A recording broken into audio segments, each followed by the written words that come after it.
На пат за Витлеем.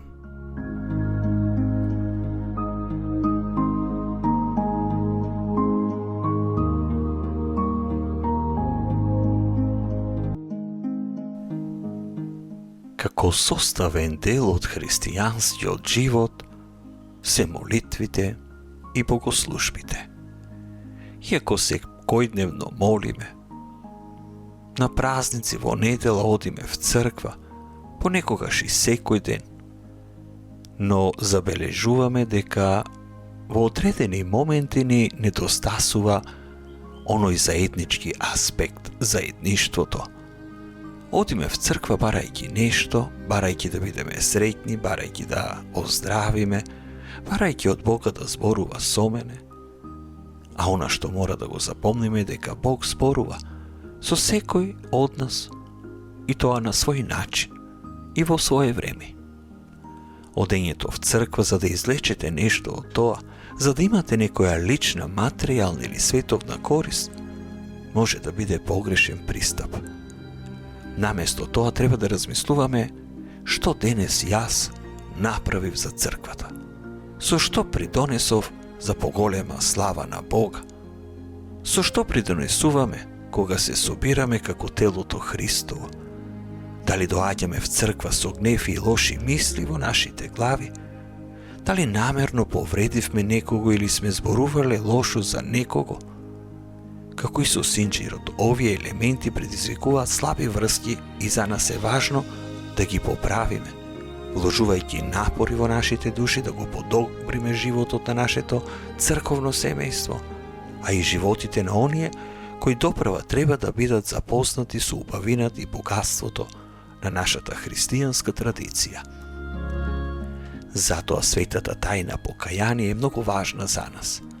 Ни овозможува да ги преиспитаме нашите гревови, да ги признаеме и да вложиме напори да го промениме нашиот живот, повторно придонесувајќи нешто не само за собственото спасение, туку за да им помогнеме и на другите да ја видат големата Христова љубов кон сите нас.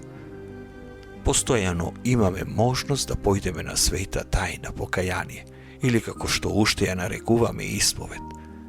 Но ова време пред Божик или за Божик не треба да биде единственото време во годината кога ќе се исповедаме.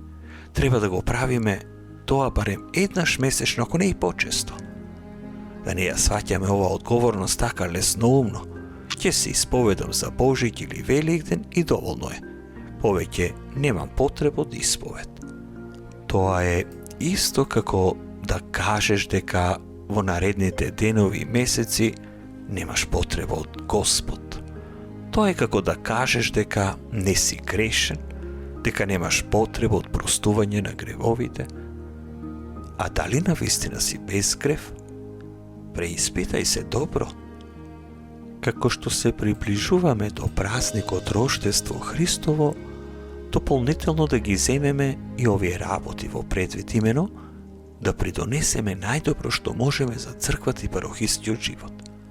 Молете се, пејте, помагајте, земете постар човек кој нема превоз до црква. Дајте му на свештеникот некој си позитивен фидбек за неговата работа или за неговите проповеди во црквата и пред се. Учете се во духот на дарување, на давање, а не во духот на земање.